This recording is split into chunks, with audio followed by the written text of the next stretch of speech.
चलिए इस पूरे मामले पर हमारे सहयोगी मोहम्मद मोइन का रुख करते हैं, जिन्होंने बातचीत की है और इस पूरे मसले पर जो कागज दिखाए गए हैं उसे देख करके भी आए हैं। उनका अनुभव और आसपास की जानकारी क्या कहती है, हम उन्हीं से जानेंगे। मोइन, ये बताइए कि अभी तक हिंदू पक्ष का दावा था अपना कि मस्जिद की जमीन पर मंदिर हो सकता है, लेकिन ये तो बड़ा दावा पेश किया जा रहा है कि मस्जिद की जमीन गई कहां और इंतजामिया कमेटी पर ये बड़े आरोप लगा रहे हैं। क्या क्या चीजें हैं जो इस पूरे मामले में पहलू बनकर के सामने आई हैं? देखिए, निश्चित तौर पर कहा जा सकता है कि जो डॉक्यूमेंट सामने आए हैं उसके मुताबिक मस्जिद की तकरीबन 14 बिस्वा जमीन, यानी जो रेवेन्यू रिकॉर्ड में जितनी जमीन दर्ज थी उसकी आधी जमीन गायब है।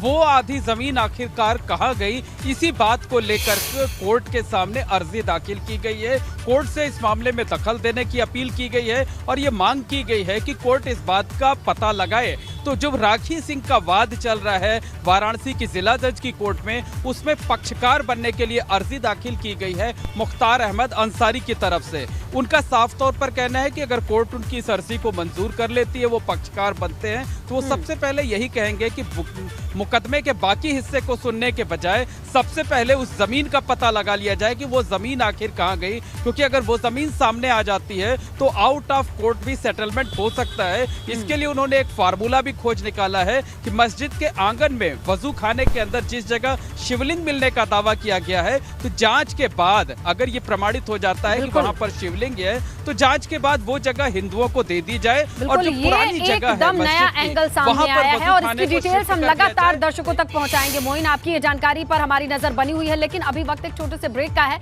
तो देखिए, ज्ञानवापी मसले पर ये तीसरा एंगल सामने आया है कि जहां को एक शख्स आते हैं और कहते हैं कि हमारे पास कुछ डॉक्यूमेंट है, पेपर है और मस्जिद कमेटी की तरफ से कुछ बड़ा चंक जमीन का गायब है। वो गया कहां? देखिए, ज्ञानवापी मामले में एक नया एंगल आ गया है, एक नया ट्विस्ट है और इसी पर हमारी नजर बनी हुई है। हम रुक करते हैं हमारे सहयोगी मोहम्मद मोइन का, वो आपको बताएंगे और समझाएंगे कि किस तरीके से इस नए एंगल पर कानूनी कार्रवाई आगे बढ़ेगी। जी मोइन।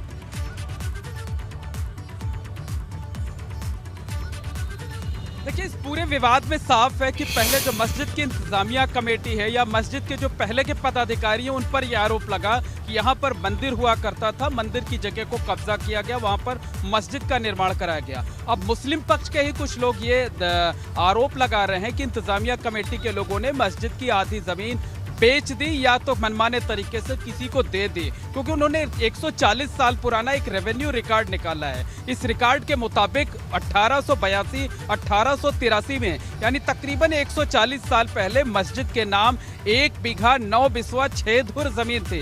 लेकिन अभी जो हाल में सर्वे हुआ है तकरीबन एक हफ्ते पहले, उसमें मस्जिद की कुल जमीन तकरीबन 14 बिस्वा पाई गई है। यानी आधी जमीन कहाँ गई है, इसका पता लगाना लोग चाहते हैं। और उनका साफ आरोप है कि मस्जिद की जो इंतजामिया कमेटी है, चाहे वर्तमान पदाधिकारी हो चाहे पूर्व पदाधिकारी हो, उन्होंने मनमाने तरीके से मस्जिद की जमीन या तो बेच दी है या दे दी है। 140 साल पुराने कागजात मौजूद हैं जिसमें जिक्र है कि 30 बिस्वा जमीन थी और नापी और आंकी जा रही है 14 बिस्वा वर्तमान में। तो बाकी की जमीन कहां गई, ये एक बड़ा मसला है। अब ये कोर्ट पहुंचेगा, कोर्ट से कैसी अपडेट आएगी, कोर्ट का रुख क्या रहेगा, इस पर हमारी नजर रहेगी।